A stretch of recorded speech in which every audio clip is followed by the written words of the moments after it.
खुदा बंदा तू लश्करांदा खुदा है, खुदा हम गाएंगे भी, बजा भी बजाएंगे। हालेलुया। अब वो टाइम नहीं है, वो समय नहीं है कि हम इस दिन को आकर के, काफी लोग क्या करते हैं कि गुड फ्राइडे को आएंगे, बहुत ही इमोशनल हो जाएंगे, थोड़ा सा अंदर चर्च के अंदर आएंगे, शायद बाड़ियों को सुनेंगे, उसके बाद थोड़ा आंखों में आंसू आएंगे, थोड़ा रोएंगे, फिर उसके बाद जब चर्च के बाहर जाएंगे तो क्या करेंगे? कोई उनका कर्जा लिया है यदि उसको फोन करेंगे तो मेरा पैसा देगा नहीं देगा, नहीं देना है तो अभी बता। चर्च के अंदर रोक के जा रहे हैं, बाहर जाके किसी को फोन कर रहे हैं, उसको धमकी दे रहे हैं, है ना? ये बातें लोगों के जीवन में, क्या ये वास्तव में परमेश्वर को समर्पण किया हुआ व्यक्ति की बात है? यदि हम उसकी कुर्बानी को याद करके और यदि हम इमोशनल हुए तो हमारा हृदय टूटना चाहिए। लेकिन आज एक परंपरा बन चुकी है, आज ये परंपरा बन चुकी है, लोग उसी परंपरा को लेकर के चले आए। लेकिन हमें परंपरा को लेकर चलने की आवश्यकता नहीं है, परंतु हमें उस सच्चे परमेश्वर को जानने की आवश्यकता है, उसे हम सच्चाई के साथ जान पाए। Hallelujah, hallelujah. हमें जानना है कि प्रभु यीशु मसीह क्यों मरा। पढ़िएगा रोमियो की पत्री, उसका 5 अध्याय, उसका 8 वचन।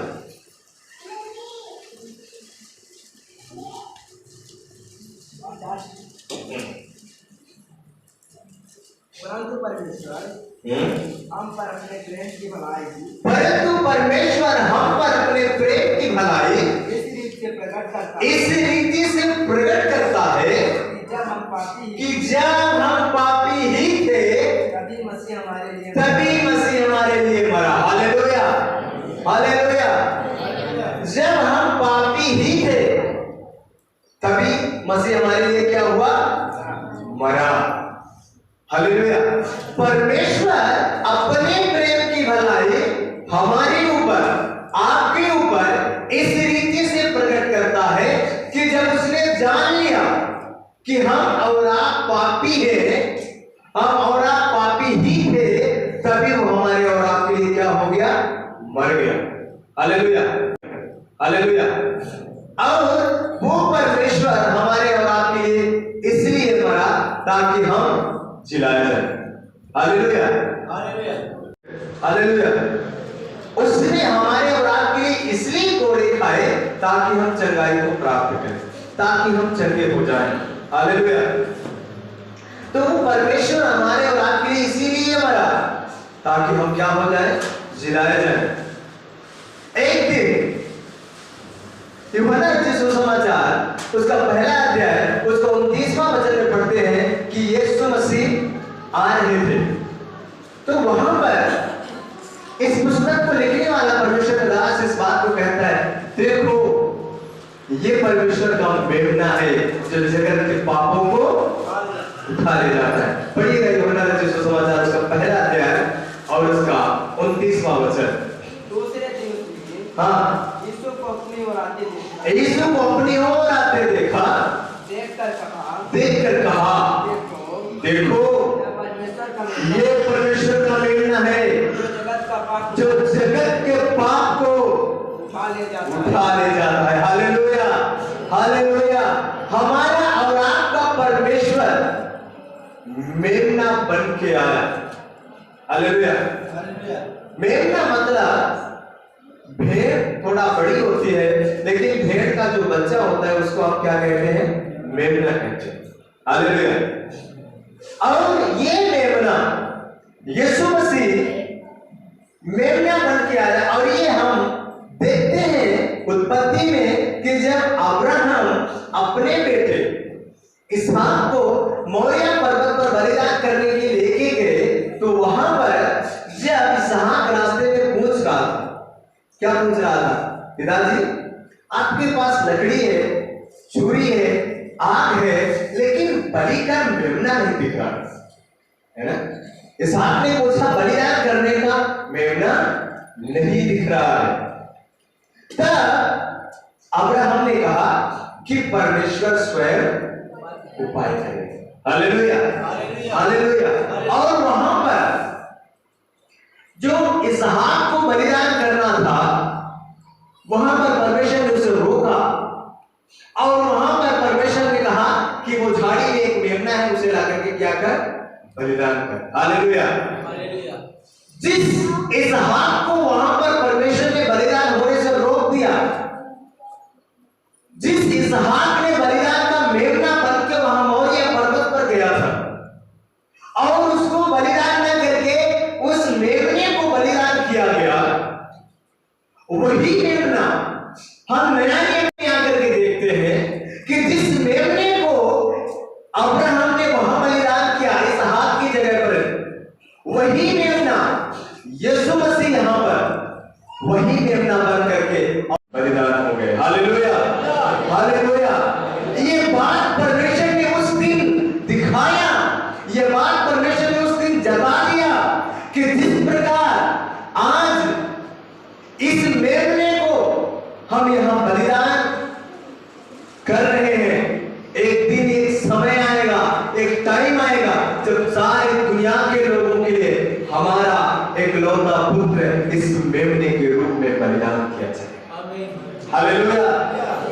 परमेश्वर ने इस बात को दिखाया कि जिस प्रकार आज इस मेमने को बलिदान किया जा रहा है, एक टाइम आएगा, एक दिन आएगा जब हमारा एकलौता पुत्र सारी दुनिया के पापों को लेकर के और बलिदान हो जाएगा, वो मरेगा। काफी लोग इस बात को कहते हैं जब यीशु मसीह गतसमनी के बगीचे में आखिरी टाइम प्रार्थना करने के लिए गए, तो काफी प्रचारकों ने इस बात को कहा कि यीशु मसीह डर गए थे, इसलिए यीशु मसीह ने कहा, हे पिता, हो सके तो ये कटोरा मेरे सामने से हट जाए, प्याला मेरे सामने से हट जाए। लेकिन मैं इस बात को कहता हूं, वो गलत प्रचार करते हैं। यीशु मसीह डरा नहीं था, परंतु यीशु मसीह ये बात कह करके और ये वेदना प्रकट कर रहा था कि हे परमेश्वर, हे पिता, जब मैं क्रूस पर जाऊंगा तब तुम मेरे तरफ से अपनी दृष्टि को फेर लेगा। जिस पिता के साथ मैं एक पल कभी दूर नहीं रहा, जिस पिता से एक क्षण में दूर नहीं रहा, जब सारी दुनिया के पापों को लेकर के और मैं कल्वरी क्रूस में जाऊंगा, उस समय प्रभु पिता तू मुझे छोड़ देगा। और उसी टाइम प्रभु यीशु मसीह ने कहा, एली लमा सबक्तनी, हे परमेश्वर तूने मुझे क्यों छोड़ दिया। प्रभु यीशु मसीह उस मृत्यु से नहीं डर रहे थे, परंतु प्रभु यीशु मसीह के दिल में यह वेदना थी कि जिस पिता से वो एक क्षण भी अलग नहीं हुए, वो पिता भी उस समय जब वो सारी दुनिया के पापों को लेकर के, सारे जगत के पापों को लेकर के कल्वरी क्रूस पर चढ़ा, वो पिता भी उसे नहीं देख सका। वो पिता भी उसने अपने मुंह को फेर लिया। ये बात थी पहली बार जब यीशु मसीह जाकर के वहां प्रार्थना किए, तो प्रभु यीशु मसीह ने इसी बात को कहा कि हे पिता, हो सके तो ये प्याला मेरे सामने से हट जाए। उसके बाद जिन चेलों को लेकर के यीशु मसीह वहां गए थे प्रार्थना करने के लिए, उनको आकर के देखा और वो सो रहे थे। दूसरी बार भी प्रभु ने यही प्रार्थना किया कि हे पिता, हो सके तो ये कटोरा टल जाए, लेकिन मेरी मर्जी नहीं, तेरी मर्जी पूरी हो जाए। और तीसरी बार जब प्रभु यीशु मसीह वहां जाकर के यही प्रार्थना दोहराते हैं, तब वहां पर परमेश्वर ने एक स्वर्गदूत को भेजा और वो स्वर्गदूत आकर के और यीशु मसीह को ताकत दिया। और तब प्रभु यीशु मसीह ने प्रार्थना नहीं किया, और तब यीशु मसीह ने चेलों से आके कहा, चलो उठो, अब मेरा पकड़वाने वाला आ गया। यीशु मसीह के अंदर यह डर नहीं था कि मैं कल्वरी क्रूस पे मरूंगा, लेकिन यीशु मसीह के अंदर एक वेदना थी, मेरी संगति थी। जिस पिता से एक पल में दूर नहीं रहा, उस पिता भी मुझे छोड़ देगा। परमेश्वर के प्रिय लोगों, मैं आपको कहना चाहता हूं, ये पाप का बोझ इतना खतरनाक होता है कि जिस परमेश्वर ने एक पल भी अपने उस पुत्र से दूरी नहीं बनाई, वो परमेश्वर भी उस टाइम जब यीशु मसीह सारे दुनिया के लोगों के पापों को लेकर के और कलवरी क्रूस पर चढ़ने के लिए जा रहे थे, तो पिता भी उन्हें नहीं देख सका, वो पिता भी उन्हें नहीं देख पाया। प्रभु यीशु मसीह को बदन में 39 कोड़े लगाए गए और वो 39 कोड़े, रोमी सरकार जो थी वो बहुत सख्त थी, बहुत कड़ा उसका कानून था, और जो कोड़े यीशु मसीह के बदन पे लगाए जाते थे उन कोड़ों में ब्लेडें लगी हुई थी, कांटे लगे हुए थे लोहे के।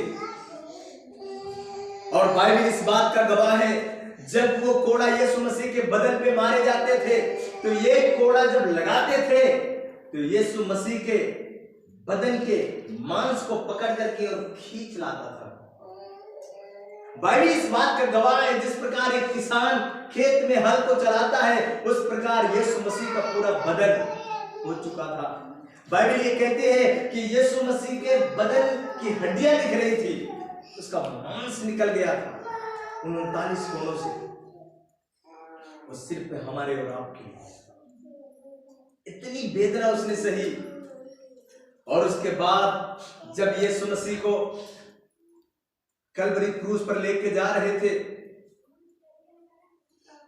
सबसे दुख इस बात का है कि उस समय यीशु मसीह के बदन में कोई कपड़े नहीं थे, सिर्फ एक लंगोट के अलावा। सोचने वाली बात है, एक 33 साल का नौजवान पूरे शहर में एक अंडरवियर में, एक चड्डी में उसको घुमाया जा रहा है। ये बड़ी दर्द की बात थी।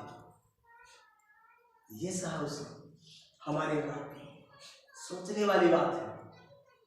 इतना दर्दनाक उसे मौत दिया गया।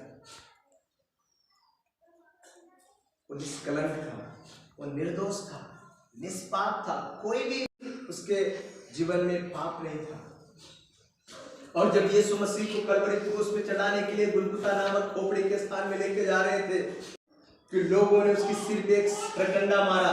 सरकंडा वो लोहे की राड थी, और जब लोहे की राड यीशु मसीह के सिर पे लगी तो यीशु मसीह के सिर से ब्लड बहने लगा, लहू बहने लगा, और 60% यीशु मसीह की मृत्यु वहीं पर हो गई थी। सिर्फ 40% वो जीवित थे, इसलिए वो क्रूस को उठा नहीं पाए। और क्रूस को लेकर के जाते समय प्रभु यीशु मसीह कई बार गिरे थे, कई बार गिरे थे। इसलिए आपने पढ़ा होगा, इसलिए सिमोन कुरेनी को लोगों ने बिगाड़ में पकड़ा और उसे कहा तू यीशु मसीह का क्रूस लेके चल, क्योंकि दूसरे दिन फसह का पर्व था, एक बड़ा त्योहार था उनका, और फसह के पर्व के पहले वो उसे क्रूस पे चढ़ाना चाहते थे। और उन्होंने सोचा जिस प्रकार से ये चल रहा है, यदि ऐसे चलेगा तो हम पहुंच नहीं पाएंगे, हमें रात हो जाएगी वहां पहुंचने के लिए। इसलिए कई लोगों को उन्होंने बिगाड़ में पकड़ा था क्रूस ले जाने के लिए, क्योंकि यीशु मसीह इतने ज्यादा उनके शरीर से ब्लड निकल चुका था कि उनके अंदर वो ताकत नहीं रह गई थी कि अब वो क्रूस को लेके जा सके। ये दशा हमारे और आपके परमेश्वर की, सिर्फ हमारे और आपके लिए। आज काफी लोगों के अंदर उस परमेश्वर की उस कुर्बानी को कोई महत्व नहीं है, कोई महत्व ही लोग नहीं देते हैं। उनको पता ही नहीं है कि वो परमेश्वर हमारे लिए क्या क्या नहीं सहा। कल किसी से मेरी बात हो रही थी तो मैंने उससे कहा कि एक बात आप ध्यान से सुन लो। अरे जिस परमेश्वर ने हमारे और आपके लिए जिंदगी दे दी, जिस परमेश्वर ने हमारे और आपके लिए अपने आप को मार दिया, वो क्या नहीं दे सकता है? वो क्या नहीं दे सकता है? क्या बाकी है अब? प्राण के बदले तो इंसान सब कुछ लुटा देता है। यदि घर में कोई चोर आए तो लोग यही कहते हैं, सब कुछ ले जाओ, बस मुझे छोड़ दो। सब कुछ ले लो पर मेरी जान छोड़ दो। लेकिन प्रभु यीशु मसीह हमारे और आपके लिए अपनी जान को दे दी। सब कुछ तो दिया ही, अपनी जान को भी नहीं रखा, उसको भी दे दिया। उसने सब कुछ मुझे दिया और मेरा सब कुछ उसे दिया गया। Hallelujah, hallelujah, hallelujah. उसका सब कुछ मुझे दिया गया और मेरा सब कुछ उसे दिया, भरपूर हो जाए। हालेलुया। लेकिन आज काफी लोगों के जीवन में ये बात नहीं पाई जाती। काफी लोग सिर्फ अपने लिए जीते हैं। लेकिन परमेश्वर का वचन कहता है, पढ़िएगा एक वचन उसका, रोमियो के पत्र उसका 14 अध्याय,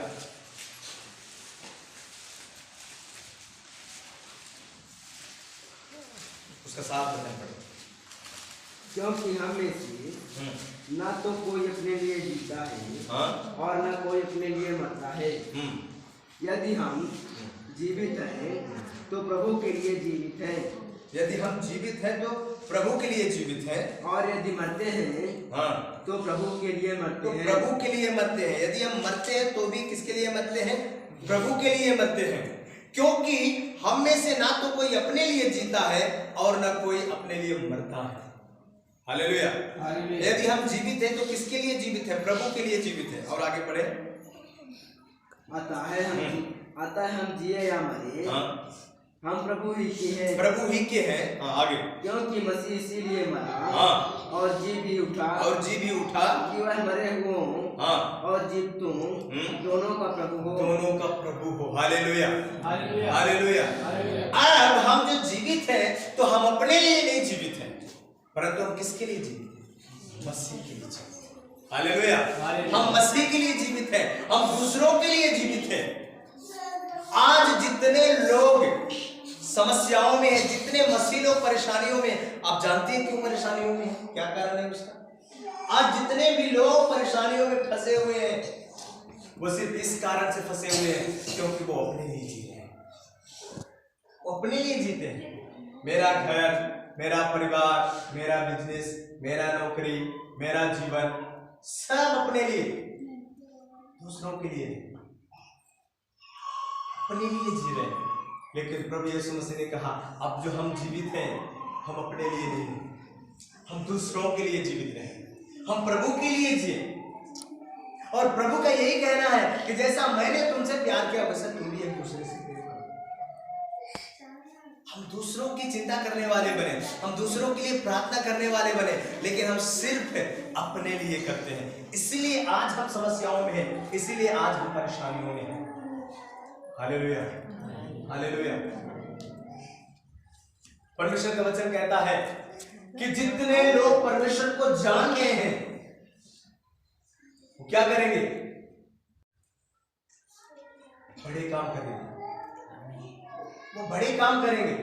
जो परमेश्वर को जान गए हैं वो बड़े काम करते हैं। सवाल ये है कि क्या हम परमेश्वर को जान गए हैं? यदि हम परमेश्वर को जान गए हैं, किस तरह से नमन मैं करूं आपका।